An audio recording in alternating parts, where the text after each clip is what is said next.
Hey, what's up, everybody? Video 44 coming at you with another video. All right, so hopefully this bump doesn't distract you too much, but it literally popped up right when I was about to start talking. And since I have all this in my head, we're going to deal with this together. So, this is the deal, man. The Los Angeles Lakers are playing the Grizzlies, the Memphis Grizzlies to be exact, and that is game 3 of the Western first round. To be honest with you guys, the one thing that I just noticed in the numbers, we ain't shooting enough threes. For what we're doing, putting D'Lo on the floor to kind of just roam around, struggle a little bit, and then you have situations where we're having so much struggle in the paint with AD and various players trying to vie for positioning and having issues with Tillman and Jaren. When I look up and I see us shooting 26% from the three, I'm like, that's trash. That's no good. But then I look at our attempts and I'm like, we're not doing enough to take advantage of what it is that we can do, which is score perimeter, from around the perimeter with the shooters that we have. If we're having trouble getting in the paint, 26 3-point attempts obviously isn't enough. You know what I mean? It's really one of those situations where it's like, all right, we're trying to force our way into the paint, but we're having trouble scoring. But when you look at what they're forcing us to do is shooting threes. So we're putting players on the floor like D'Lo and Beasley, but we're not attempting any threes. You know, you got, Rui Hachimura basically in this entire series has shot probably like 80% from the 3-point line. I'm probably exaggerating, but honestly, he hasn't missed very much in this series. 5 for 6 in game 2, 2 or 3 in game 3. You know what I mean? So it's one of those situations where it's like, we just need to start focusing on doing things the opposite way we've been doing it. Scoring in the paint is important, but if we're having trouble doing so, and you put AD out there to roam on the corner, you put, as I said, Beasley and offensive lineups on the floor, leaving D'Lo out there, we just need to shoot the ball if we're going to have those type of players out there. And if not, then put the players on the floor that can drive at the rim and have them be the focal point of what we're doing as we attack this paint. Put AD in the paint and have him do some things that would otherwise have him be more of the focus on the inside. Because those are the only two things that make any sense to me. When I look at what we're doing, essentially, we're putting, what's the word? How do you put this on in ways that make sense? If you're going to have your starting lineup with D'Lo on the floor, and he's not putting pressure on the rim, then essentially what you're rendered, in my mind, is a jump shooting team with him. It's lighthearted stuff. It's not really pressure. So that's going to allow the defense on the inside to have a lot more stability, I guess. They're going to be able to kind of hone in on AD more, kind of hone in on what it is that's going on. If he's not putting pressure on the rim from his position. That's why I want us to make the switch and put Schroeder in there, because I know Schroeder's going to drive. We put Lonnie in there, but Lonnie's going to do some driving. And so these are the things that I think we're lacking right now. But D'Lo may drive a little bit. It's a little layup, stuff like that. It's not a lot of pressure. It's not forcing them to hurry up and skip away from those shooters, you know what I mean, to kind of draw into that paint. So it's how I see it in my mind's eye. We're attempting too few 3-point shots, and even though we're not shooting a very good percentage, we need to start allowing people who do shoot very well to shoot. Who am I thinking about? I want Austin Reeves shooting the ball more. I want Rui Hachimura shooting the ball more. I want to give Troy Brown a few 3-point shots, even though his shot comes and goes. When it falls, it's pretty. Obviously, Brown's 3-point shot has been falling, so we can attempt a little with him, even though I don't want him going 1 for 8.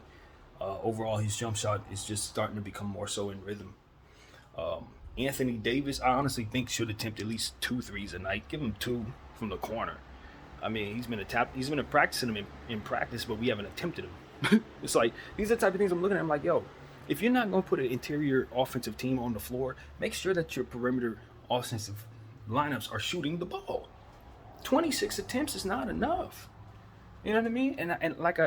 In normal situations, and you guys follow me, this is probably the most opposite thing you've ever heard me say.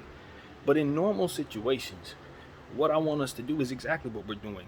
If we're not hitting the threes, shoot fewer of them. But in this situation, it's like, all right, well, if we're going to put lineups on the floor that shoot the three, shoot the ball. If you don't want to shoot as many threes, put more interior offensive lineups on the floor. And so that's where I'm coming from. I just think we're being rendered a offensive jump shooting team, and it's not because of how we're playing, it's because of who we're putting on the floor. We got drivers, we're just not using them. And so we need to drive the basketball. It got to be somebody more than Bron, and Bron isn't driving as much because of the foot, and that's where we're faltering.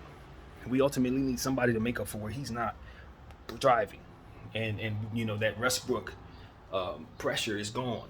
So it's like when you replace that with D'Lo, and then you let him stay out there more than Schroeder, you're not going to get that pressure at all. He's going to only lay the ball up when it's convenient to him, and when he does, it's going to be in a slow pace, methodical, slow. It's not the same thing. You need pressure. You need somebody driving, and you need them to do it in a way that's not going to drive into somebody who's standing there. You know what I mean? So that they don't get offensive fouls and stuff like that. We want to be mindful of that as we continue to think this way. So that's what I want to see. I don't want LeBron James barreling into the paint to try to make up for this. I need our coach to put the people on the floor that can do that on the floor and put them and have them do it. You know, so that's where I'm at with that. It should be Dennis Schroeder. He's the guy, and Lonnie Walker obviously should be pushed into this situation. And as I think about it, in the draft, we should target somebody who can do this. That's what I'm starting to think. You know, not to get too far away from what we're doing right now, but as I'm starting to think about who's out there, who's not, what we can do. Yeah, we can use some three-point shooting, maybe a replacement for Beasley if we're moving on from him. So if Hawkins available, you might want to pick him up. You know, a combo guy, you know, a guy like Keontae George. I'm starting to do homework on him. He's like a J.R. Smith, Eric Gordon type, so he's an interesting piece to hit shots and kind of dance on people. But what we need is somebody who could drive, an athlete, and somebody who's can play the four and score. A 6'10", 230 guy who can score. And from what I've seen, this draft is full of them dudes. They're full of them. So you should be able to land one of them. So anyway, back to what we were talking about. At the end of the day, there's switches in our style of play that I think can help us against this Memphis Grizzlies team. But if they make adjustments, we may see something different, and those adjustments may be rendered useless. So who knows? I think it's a good chance they're going to not see John Morant tonight because he's still listed as questionable. I think it's probably going to be likely that we don't know his status of any of these games going forward until we see him play a full game. He's probably going to be questionable leading up into that moment. They're going to keep us on our toes in regards to that kid. It makes sense. But with this game shifting back to a Crypto.com arena, we've won 5 out of the last 6 games in this building, so we got to appreciate that. And it's just important that we bounce back. You know, this team's been very disrespectful as of late. You've had Dylan Brooks say the old statements that he said about Bron. You know what I mean? It's just been a lot on the court antics and things of that nature. We just want to put ourselves in a position to silence them. You know, as a fan base, we've been thinking about this. Myself, I've been thinking about this. But at the end of the day, we just want to win the series. And, you know, getting caught up in the back and forth with Dylan Brooks is not really something that's going to play in our favor. I don't believe it can be bulletin board material. But Dylan Brooks, you know, has not earned the respect that he's saying he wants LeBron to show him. When is he going to give somebody 40? Yeah, I mean, like, this is what I said about Desmond Bane. It's like he wanted to point out Rui Hachimura's, you know, 29-point game. Say, when is he going to do it again? Like, bro, you didn't even have that amount in the same game. You had less than him. So it's like these guys are not cognizant of the fact that they're failing and shouldn't have the bravado that they do. And we need to continue to put pressure on them to show improve. You know what I mean? While they're sitting around with this fabricated, you know, magical confidence out of nowhere that derives from no winning, we have the winning, and we're walking around with very little confidence. Yeah, and it makes no sense. But I understand that, you know, with all due respect, our coach hasn't been a champion with us. He wasn't a part of the pride that came from 2020.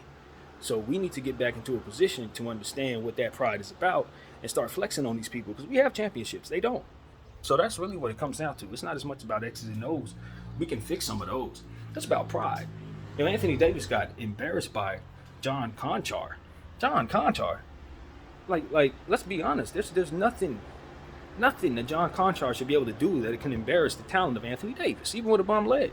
That's Anthony Davis allowing himself to be embarrassed by somebody like that. So it just comes down to, are you going to give yourself passes? Are you too tired to play? You know what I mean? Is the foot hurting too much that you can't stand up to somebody like John Conchar and give him back some of that energy that he gave you in game 2? Because as far as I can tell, no matter what you do to John Conchar, that was the most embarrassing moment of your career, Anthony Davis. I'll just be honest with you. He not only blocked you once, but twice in the playoff game. And did it in a way that had you all over the floor, legs all in the air. I mean, come on, bro. You a Laker, fam. It gets to a point where it's like, I don't really respect nothing other than domination when you're somebody like Anthony Davis. I don't give a damn how you do it. I learned to adapt to Shaq style, Powell style, everybody's style. If you can win, you can win. I want to see some heart, man. I want to see some dudes stand up and get angry. Like I said, we need to get dirty. And I don't mean flagrant foul, try to break nobody's leg or nothing. But it does mean this is the playoffs, and you do have to become more physical than we were. They brought the fight to us. They've been talking a lot of crap. Everybody running around over there like they've won something. Can we please act like we have some pride and react to this energy that's coming our way? Because I don't want to roll over. You know what I mean? I don't have that in my heart. I didn't join Laker Nation to roll over to little kids that talk a lot. You know what I mean? Like, this is ridiculous. To lose to them, you know what I mean? That's not comfortable to even consider, given the circumstances, especially when we know that their best player is got the hand injury. Steven Adams out, Brandon Clark out. You know what I mean? And we're not missing anybody. So a few adjustments can be made. Obviously, we have the roster to beat this team. Shouldn't be too difficult to make those adjustments. We want to see Anthony Davis get the ball in positions to score it. 14 attempts is great. Where is he attempting those shots? If those shots are not high percentage shots, then maybe we need to get a little closer. Maybe we need to make them a little better. You know, and establishing the fact that there's an accountability factor with Anthony Davis. Because in the first quarter, he was sealed off on Dillon Brooks. There's no way in hell a person half your height who's been talking all that crap should be able to seal off on you and get a stop, bro. And get a stop, you got to punish him, bro. And I'm not sensing no punishment. Powell would have punished him. These are the type of things, and people don't want us to bring up old Lakers. Don't compare me to nobody. But it's like, we're fans. We don't know but to show you, hey, we've won this way.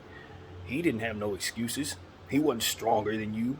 You know what I'm saying? Like Powell wasn't stronger than AD. You know what I'm saying? But Powell found ways of punishing people who needed to be punished in regards to the situation. You know what I mean? He had his embarrassing moments, we remember.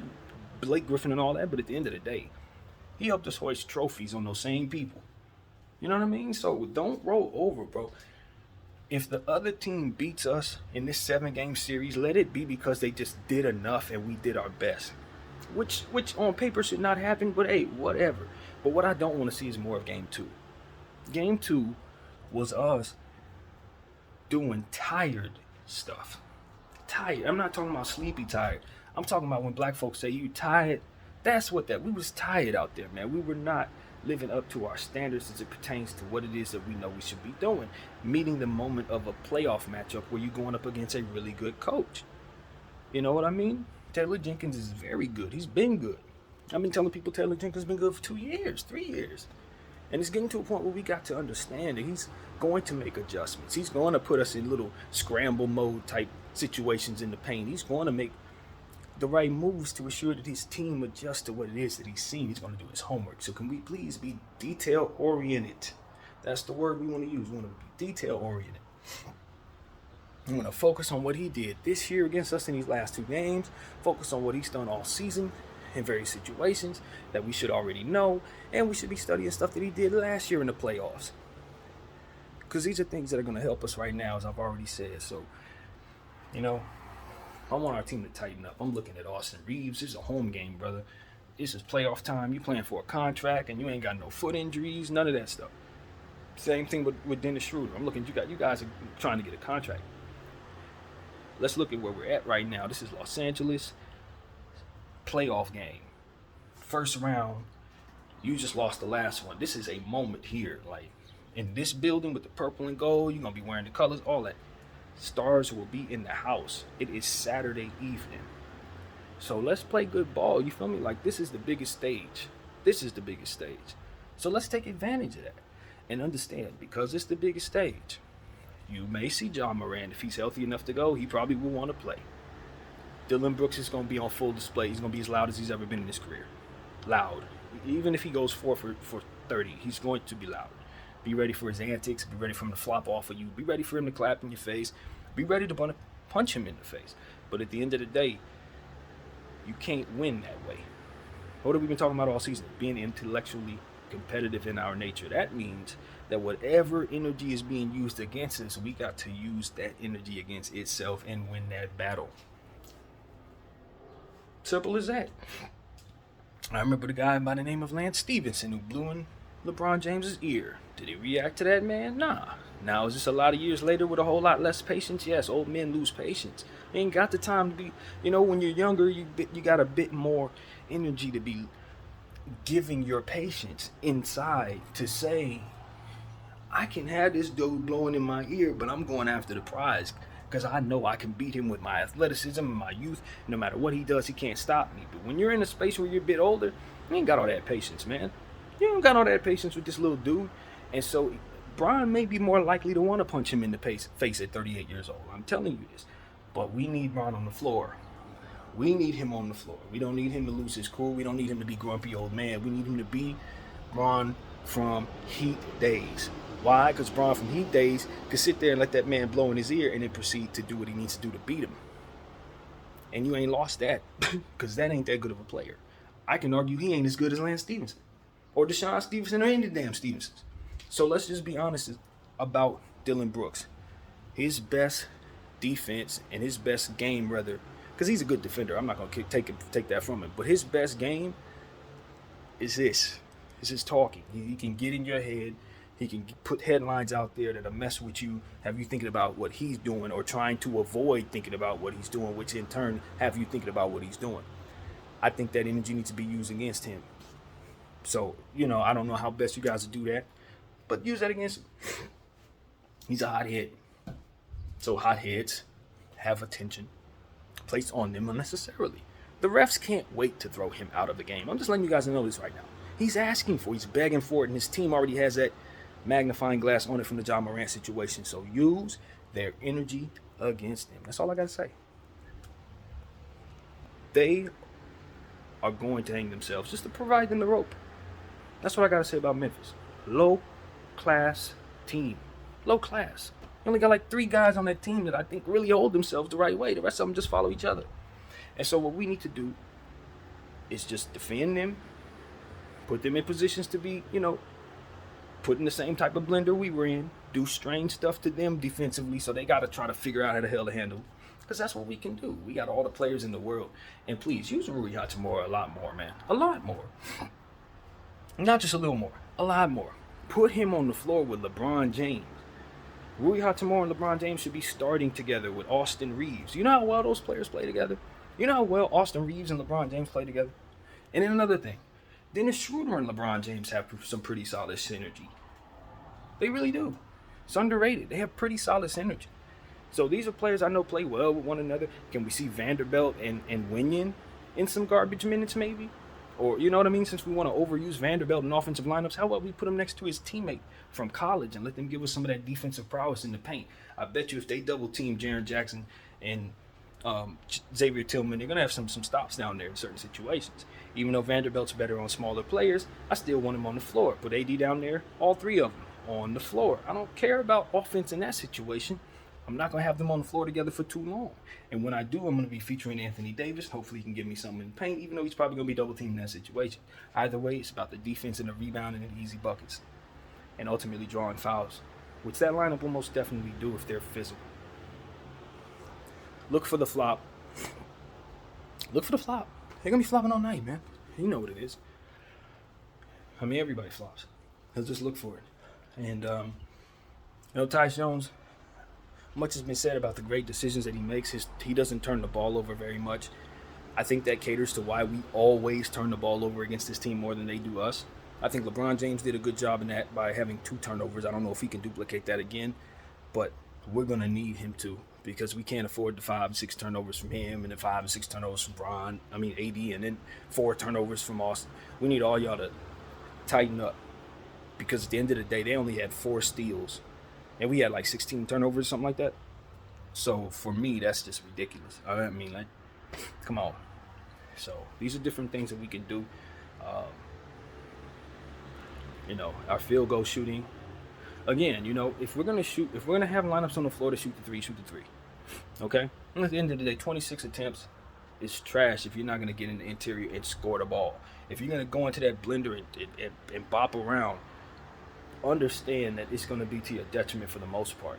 You know what I mean? All that stuff we were doing in the fourth quarter in that last game, it's too much energy exerted against LeBron James. And still lost. After all that banging, we still lost. It's like you, they'd better just let it fly. You know what I mean? Like sometimes it just take what the defense gives you. In a game like that, I'm not really sure if it makes sense to shoot a bunch of trays. But at some point in time in that third quarter, I'm probably just going to put my best three-point shooters on the floor and I'm letting them fly. Y'all want to clog up the paint like some morons and we're going to lose anyway? I'm letting them fly. Beasley, get in here. Austin, get in here. D'Lo in here. Shoot. And if we brick all of them, we lost anyway. I'd be mad as hell because we shot too much. But I'd rather lose like that than do what we did in the fourth quarter. Barely get a couple buckets. Not use AD. Wear Bron out. Not use Rui. Right? Get maybe 3 layups out of Vanderbilt in that weird situation. And still not have enough. It's like, there's a million ways to lose. I'd rather lose firing. Honestly, I'd rather lose firing my gun off than lose rolling over in a pinball machine because they didn't beat me up. Because all that's going to do is lead to the next game where I have less energy. Luckily enough, it's been 3 days since we played. So that's really my thinking. I don't want us to overshoot in most situations. But in course situations like that, 26 3-point shots just isn't enough attempts. That's all I'm really saying. We get up to 33, and I feel a lot better. You know what I'm saying? But in that case, when they doing all that pinball machine crap, and I know I got Austin Reeves who can hit pretty good set 3-point shots, and Rui Hachimura who's been hitting them, I'm going to let those guys shoot some more. I'm going to let those guys shoot some more. You know what I mean? I'm probably going to put Lonnie in the game too, just for fresh legs. You know what I mean? And buy myself some rest for for Anthony Davis in a situation like that if I'm not going to utilize him properly. You know, which is getting him in the paint and scoring. His defense is phenomenal. He's been amazing defensively. I think we need more scoring out of him in game 4, or game 3 rather. Because in game 2, his scoring obviously was not at all where it needed to be. The attempts that we've already said was fine, but he needs to, just like I said, the 3-point shots, he had 14 attempts. I probably needed to be 23 attempts. Because we're getting our butts. You see what I'm saying? It becomes a situation where it's like, if I'm losing the game, I need more attempts on everything. I don't care if my percentages are bad or nothing. When I look at the end of the game, I don't want to see too few attempts. Period. So that's really what it comes down to. Hopefully I don't hate that I've said that when we shoot 55 threes and brick all of them. But nevertheless, you just have to, take what the defense gives you and make sense of what you're doing. And remember that too much banging early in the series, which is what they want us to do, is going to lead to us not having enough energy at the end of the series, especially if we're not using all our bigs, which is why we need to use all our bigs. All right? I know, again, Bamba is doing his religious practice right now, so he's probably not going to be eating as much, and I think that's perfectly fine. We respect that. We got Tristan Thompson. We got Wenyen Gabriel. We got Anthony Davis. We can do more even if we don't want to use Bamba in this situation.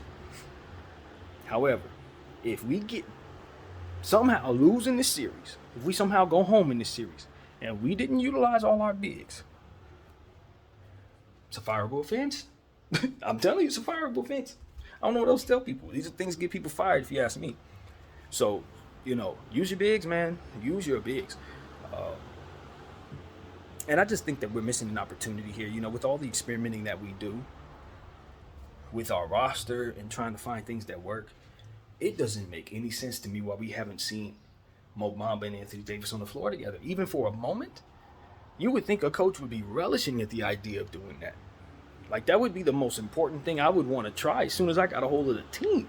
Like, let me see what all of that length can do for me, because I'm watching it work in Cleveland. You know what I mean? Why would I not want to see it work in LA? Why would I not see if that dynamic can be anything? And if it's nothing, then sit him down. I was listening to a guy talk about Anthony Davis in regards to, Mo Bamba, in what regards to why we're not using him as much. Is because per 6 minutes he fouls like twice or something like that, so you can't keep him on the floor based on his small sample size with the Lakers. And my thinking is, he hasn't had that much of a sample size with the Lakers. Ain't like we've seen him play a more than like 3 games. He's only been checked in a couple games, and then the rest he's been hurt. So that sample size is irrelevant in my mind. It's just not a good enough sample size. How many games is that? Like 4, 5 at the most? I don't think he's been checked into 5 games, y'all. So that sample size means nothing to me. If you don't get a chance to get in there, play any real minutes, of course when you check in, you're going to make mistakes. This is the problem that I have with not utilizing players all season long. It is the problem because you don't have those guys comfortable enough with the things that are going to happen to them on a basketball floor. They're good basketball players in the street, but the NBA is a game of who's flopping off of me. That's the game. If you don't know how to deal with who's flopping off of you, then you're going to be in trouble. And those are the things that you can only pick up by being on the floor enough times consistently to show what it is you can do. Mo Bamba is a pro in this league, man. He's a pro. This is not a rookie. That's what people need to understand. He's played long stretches of his seasons, and this is like his 4th or 5th season in the league. So where I'm at is we're treating him like he's never played. We're treating him like he's proven he cannot play. And that is false data. That's not real. Go back and look at his numbers from the Orlando Magic.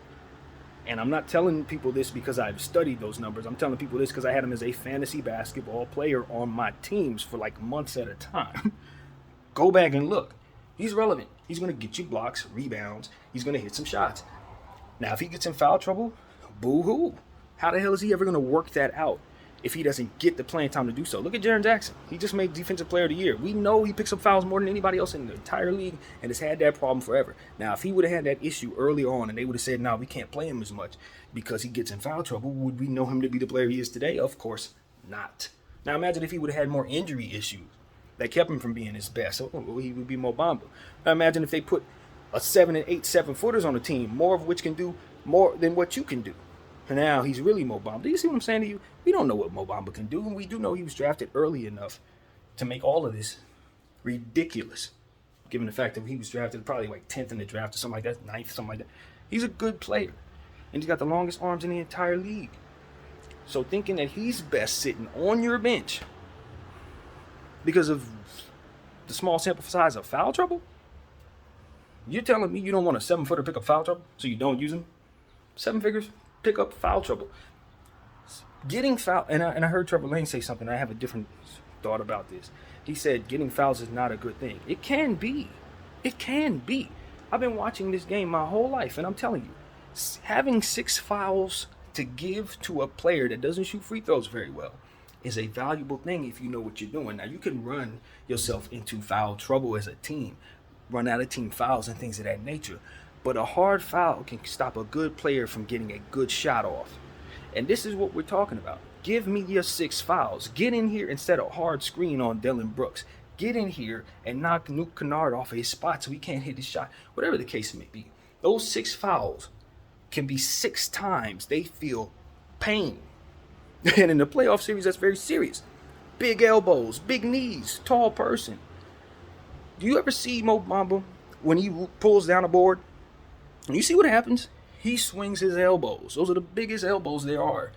You want that next to Anthony Davis because he has ridiculously long arms and elbows as well. Do you know how much punishment they push out to anybody who tries to rebound around them? That is a problem. If you put Rui at the 3, do you know how huge you are after that? Like, these are things that we can do. And then you put 2 ball handlers, LeBron James and Austin Reeves, or Dennis Schroeder and D'Angelo Russell, or any one of these ball handlers next to them, and you got a lineup that's not only huge and defensive, but also good enough on the offensive side to get in transition. And Bron's arm length in that situation, coupled with Austin Reeves' arm length in that situation, do you have any idea how long we are, how tall we are, and how capable we are on both sides of the floor? Like, these are things, it's like, yo, while we're trying crap that doesn't work, how about we explore this? Because this will render Tillman a fouler. He's too short to be dealing with that. He is going to be fouling people. You have to sit down. And then they can go and put lineups on the floor that ultimately spread the floor out. We're going to have to adjust out of that. But you want to force them to adjust out of that. You don't want Tillman killing you. Tillman? No. If they're going to beat me, it's going to be because Desmond Bane and Luke Kennard hit basically 8 threes apiece. That's how they're going to beat me. Anything else is unacceptable. Jaren Jackson going to get his 40 points. Whatever else happens around that is going to be what I have to try to stop. And if Ja's not out there then it really just comes down to us being smart against Jones, who's not going to turn the ball over. That's it. That's it. John's going to jump over you, do a lot all the time. Jones is going to make sure that every possession they have is not given to you. So what you got to do is deny him. You don't even let him touch the ball, because if he gets it, it's not gonna come back to you. So you deny the hell out of Jones. Anytime he's on the floor, I'm denying him. Keep the ball out of his hands. Make everybody else touch it but him, and I promise you, to turn the ball over, because he's the reason they don't. These are the type of things I'm thinking about. Like, yo, he's efficient, right? Psst, deny him. Kennard, he's one of the best three-point shooters in the game, right? Psst, don't let him touch the ball. These are people we denying. While we're trying to throw Vanderbilt at certain other people, we need to look at the crux of what's making them go and stop that. Stop that. So these are the things I want us to do, man. I really don't think the Memphis Grizzlies have enough to beat us if we're thinking clearly. But if we're doing things without focusing on the details of what it is that's going on, or if we're using rotations because of reasons that don't have anything to do with strategy, a coach like Taylor Jenkins is going to play chess against you, and you're going to go home because of him. That's how that goes. He's going to look at that crap and say, okay, I know how to stop that. Put this on the floor, put that on the floor, and we can win the game. Even though we don't have enough, I can out-strategize that. And this is what I'm seeing. We don't have to get out-strategized, because our talent level should bust up any strategy he comes up against, or that he comes up with. In theory. In theory. Anthony Davis, Bron James, Rui Hachimura at this level, Austin Reeves, in theory, should be able to bust that out. I've come to understand that Austin Reeves is the second best player this year attacking a certain type of coverage defensively. I think it's drop coverage. Forgive me if I'm wrong, but the point is he's elite at attacking this particular coverage. We got to utilize a young fella, man. Do you have any idea how efficient he is? Like, do you have any idea per shot how often he's scoring every time he touches the ball? I mean, if we didn't learn something from the first game when he took over and closed the game out, I think the team was waiting for him to do that in the last game. Waiting for him to, like, take all the shots in the fourth quarter. And while I look at my stars and say that's unacceptable because it should be you, I look at Austin Reeves and say, yo, are you that dude or not? You say you him? What the hell? I don't want nobody waiting for nobody to do nothing. Because when I look at Dennis Schroeder, he ain't deferring nobody, even to the detriment of the damn team he going. When Russell Westbrook was on the team, he didn't care who was next to him. He going. You understand what I'm saying? And that's what we need from Austin now. Go. Because if you look at AD, he bashful, he chilling there, man. You know. You look at Bron, he doing the best he can, but it doesn't affect winning like that. He needs you to step forward now. It's time. You know what I'm saying? And so that's what I'm looking at Austin Reeves. Don't wait for D-Lo to do it. D-Lo's feeling his feet. He got a different mindset. I don't know. He looked like he got one foot out the door. That's okay, too. I don't care. We trying to win now. You know what I'm saying? If people ain't committed or they got a different way to go or whatever, hey, God bless you, man. But we trying to win right now. So give me the Lakers that's trying to win right now, bro. And that's what I'm talking about. If Austin Reeves is going to be super efficient, use him more. Rui Hachimura is super efficient, use him more. Period. It ain't hard to think. This ain't difficult. Rui is attacking every defense they throw at him. No matter what they doing to him, he's just scoring on them, bullying them, dunking on the head. Psst. Even in the game we lost, he was balling. So why the heck he ain't out there more? Why isn't he getting more shots? Can't make it make sense. You won't make it make sense. All you're going to do is tell me, well, we were trying other things. Well, those other things shouldn't have been tried. Should they not have? That's where I'm at. Bron James, they said he had one of the best practices that he's had as a Laker. I appreciate that. Because these are the things that we've been talking about over the last couple of days. I feel listened to. When the emphasis is put on Bron James in practice, I feel like I've been listened to. This is all we've been talking about for the last couple of weeks, is we need Bron to put an emphasis on practice for this team so that they can follow him into the future in regards to being their best selves, because we need to progress. We're not going to beat nobody unless we progress in these playoffs. So I deeply appreciate LeBron James putting an emphasis on that particular practice. And if he continues to have that mindset about practice, I think it will lead to him having a little more to give on the court. And I know he may feel tired and his body may feel tired, But I think this is a second win type of situation, especially when you inherit a type of talent like this on your team with all these different kids that can really go, and all they need is for you to do what it is you've been doing all this time. It's like, okay, I might have a little more for them. So that's where we're at. I don't know what Bron isn't or is not doing. I don't, is or is not. I don't know if that's in the right way to say it. But I don't know if it's the right way to approach to say Bron should stop smoking cigars or stop drinking Lobos. No, I'm not saying, make certain changes, but what I'm saying is whatever's going to give him that extra push at this point should be what he looks at and say, yo, I can shave something off and step into a little bit more energy, because this opportunity is not, it's real. It's absolutely real. And the one thing that everybody says about our team is that we're lethargic and that we don't want it bad enough. And that we, I've been saying that we're scared and anxious in our own home gym. So these are things that I want to see us continue to address as a team. When I speak into this camera, it's not because I'm trying to belittle anybody on the other end. It's because I want them to see what it is I see and react to it in the way that I'm seeing LeBron James react to all this pressure he's being applied to do things properly. We've been asking him to do things properly. We've been asking him to just put more of an emphasis on being team-oriented in terms of passing the rock in situations, playing off of the ball a little more, allowing guys like Austin and AD to step forward. He's been doing all of that. I asked him to put more of an emphasis on practice. Here we are talking about practice and how well he addressed practice and how well he performed in it. These are the things that I think will genuinely lead to his 5th championship. Genuinely. And if he keeps these practices for going forward, it continues to believe that there's more to obtain, I think he can get a 6th ring too.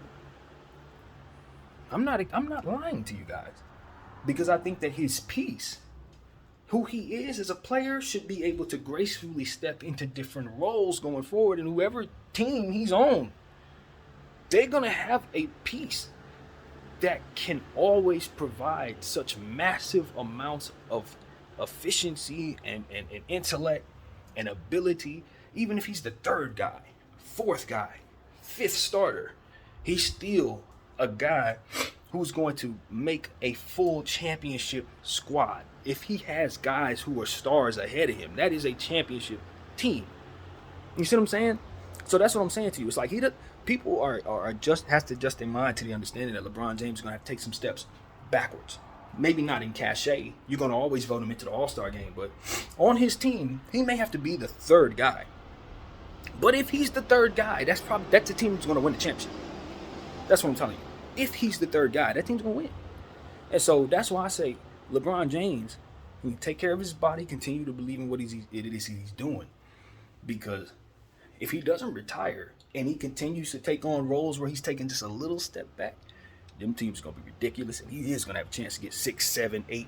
I'm telling you, because it's for him, it's about enough talent around him as he has to take steps back. But if that talent is there, them steps back are still going to be steps forward against the competition.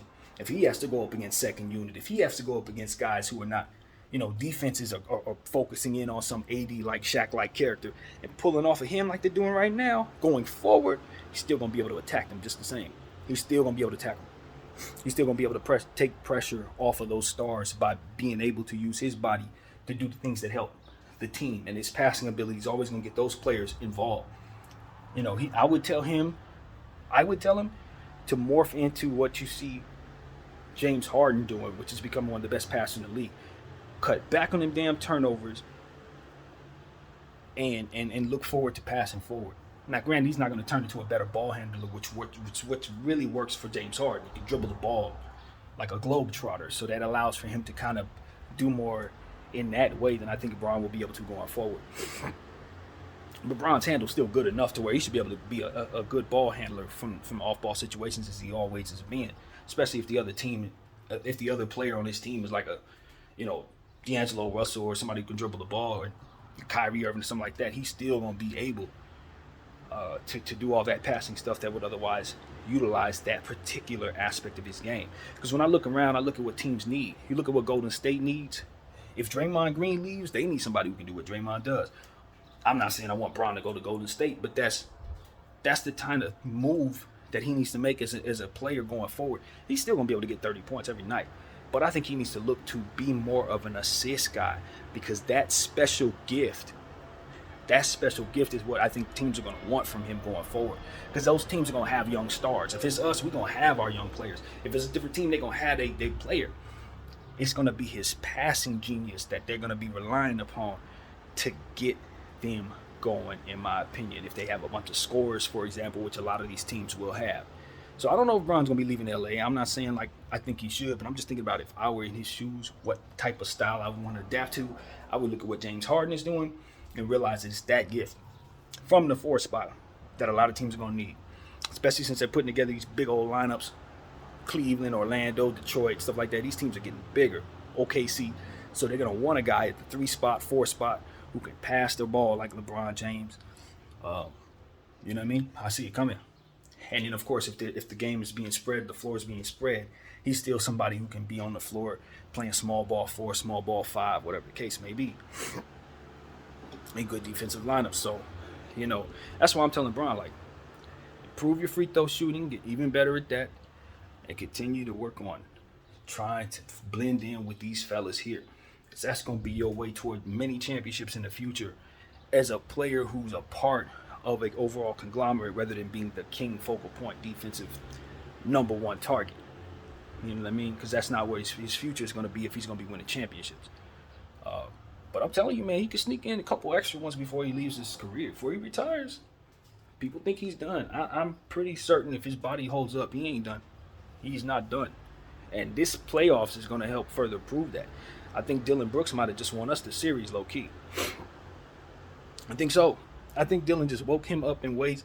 Because I think Bron, I don't know this, but I think Bron reacts better to harsh criticism than maybe a lot of people think. People firing him up, laying into him, calling him this and that. I think he feeds off of that a bit more than maybe I initially thought. So I'm curious to see how he's going to approach this game. I don't want him to overshoot. I don't want him to do anything stupid, like trying to dunk on, like he did as a Buki. Yeah, don't do. Because that's ultimately going to get you injured and have you removed from the floor long. You know, so we want to do things to keep you on the floor. Up and under, teardrops, scoop shots, easy hammer dunks. We don't want to, you know what I'm saying? We don't want to hurt ourselves, but at the same time, a guy like Dylan Brooks, he should probably be on a poster, bro. I'm just going to be honest. I don't know if it's Bron who should dunk on him, but somebody before the end of this series should make sure that he's a body caught. Straight up. Should be part of the plan. And so that's what I'm saying. Like, you don't want to get caught up in the Dylan Brooks thing. But when people use words like respect, I don't respect you unless you score 40. You set the bar pretty high because maybe it's not in my best interest to score 40. You know what I'm saying? So now, just by default, you're trying to put me in a position to overshoot. Now I got to attempt 12 shots to get to 40 just to please you. I think that's the plan. It's like, nah, Taylor Jenkins, we're not doing that. No, we're not doing that. So, fall back, and that's what I would tell Bron. Remember, Dylan Brooks is a dog. Taylor Jenkins is the guy who's calling the shots. That's who's really taunting you there. And that's what I would have told him in regards to Lance Stephenson. Like, yeah, that's Lance Stephenson. Yeah, that's cool. But the coach is the one who's really sicking him out on you like a dog. Like, get him, dog, sick him. That is what's happening there. So, get Taylor Jenkins. You know, zoom all the way out in regards to Dylan Brooks. You know, as I always say in situations, you don't want to talk to the subordinate. You want to talk to the manager, right? That's what you want. You want to talk to the manager? Talk to the manager. In this situation, we want to overcome Taylor Jenkins' schemes because that's what's actually kicking our tail. And in my humble opinion. And Jaren Jackson, of course. You know what I mean? Who's leading the team right now. So, you know, Dylan Brooks is a subordinate. Just like LeBron said, that dude's a bum, man. You don't pay no attention to bums, bro. He doesn't have the skill set to be demanding the things that he's demanding. He don't have the cachet to be putting his mouth where he's putting it. Screaming at champions and some of the greatest players to ever play. You should be humble when you go up against those people and bring your best game to them. Not running your mouth and then proceeding to think that that's supposed to do it. Because you know what? You're not the one cashing the checks. Jaren Jackson's got to cash the checks. Taylor Jenkins got to cash the checks. Jones got to cash the check. Morant got to cash the checks. You running your mouth and you ain't even playing well enough to do it. So how about you give us 40? and we watch you overshoot trying to do so. And we respect that. You know, but at least be the guy playing better. Him and Bane, at least be the guy playing better. With Bane, at least with Bane, I can say, well, Bane can back it up because he's a really, really great player when he wants to be.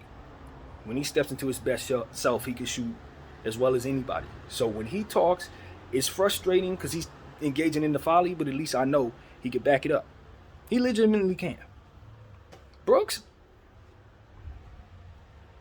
that's all I got to say, man. Just seriously. That dude is trying to get a bag with the WWE. I keep telling y'all, he's thinking about life after basketball. So don't punish him. And I mean do punish him. But don't worry about him and do punish him. That's all I got to say, man.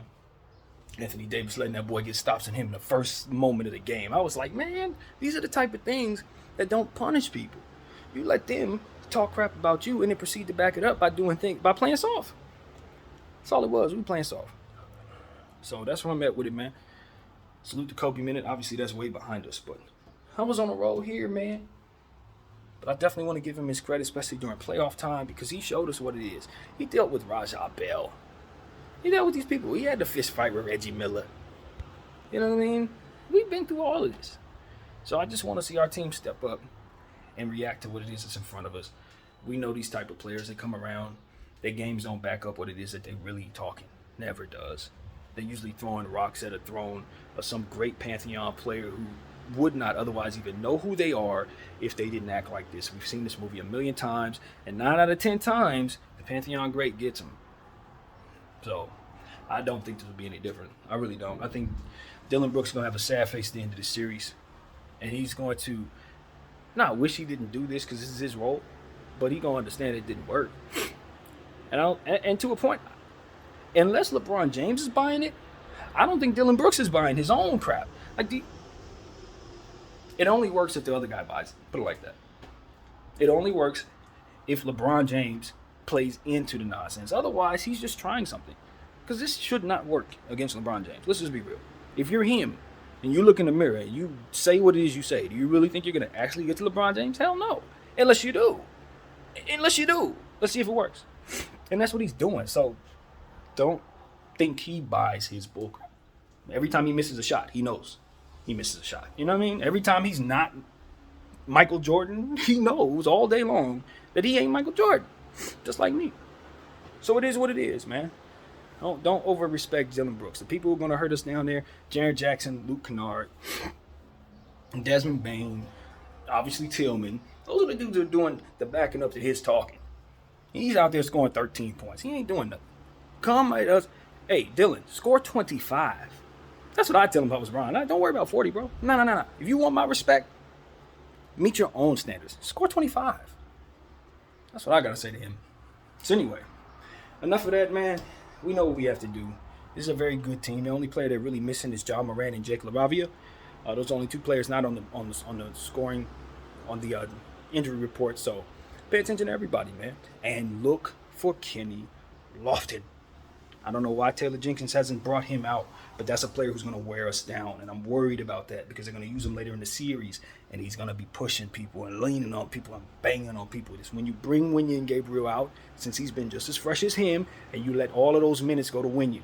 I don't want AD on that kid. I don't want Bron on that kid. I don't even want Rui on that kid because he's fresh legs and he's very, very strong. So let us use one of the bigs that we ain't been using to go up against him. Neutralize that nonsense that Taylor Jenkins is trying to throw at us because I know what he's doing. He ain't going to catch me off guard with that kid in game 4 or 5. Nah. Shoot. So, that's what I want to say, man. Utilize your bigs. I can't stress it enough. We like the fact that we're going to have fresh bigs going into the second round. But if we don't make it to the second round, what the hell was the point of having those fresh bigs? You know what I'm saying? We got too many fresh players sitting on our bench, coach. While we using guys who were hurt. Make it make sense, bro. That's all I got to say. So I'm getting ready for Game 3. I think that game is somewhere around 7 to 7:30. I've been wrong about the times lately, so please check it for yourself. But this game is in Los Angeles, so it's likely going to be later in the evening. So we'll be ready for it. The atmosphere will be great. I'm pretty sure Shea will be in the house. I'm pretty sure all the Memphis folks will be in the house. You know what I mean? Everybody will be ready for this game. So we just need to make sure that our energy is high. You know, teams have been fighting with the benefit of having roaring crowds. Sacramento's crowd's been roaring like crazy. Look over in New York, the crowd is going nuts. I know we've won a lot, but we need to light up our arena during these home games for the playoffs. We don't know how many home games we get in the playoffs, and this is the first one we've had in 2 years. I expect our crowd to be crazy and represent Laker Nation like we've always done. Because when it's time to really show up in playoff time, we know what it's about. So let's show some of these guys who've never been in playoff situations with the Lakers what the Lakers playoff home game is really about. And let's welcome our team home to win both of these games because we need them both. In my humble opinion, we want to end this series early. I don't care what the record says. We need to end this series early. So that means we need to win 3 straight games and let's get the hell out of here. So Darvin, please stop doing stuff that looks potentially as if it will less likely succeed. Do the stuff that looks like it could really work on paper more of the time than not. And those are the things that I think will help us in our quest toward our championship number 18. So that's what I got to say, man. Good luck to the LA Lakers. Game 3 of the first round. My name is BDL44. I thank you all for watching. I'm out.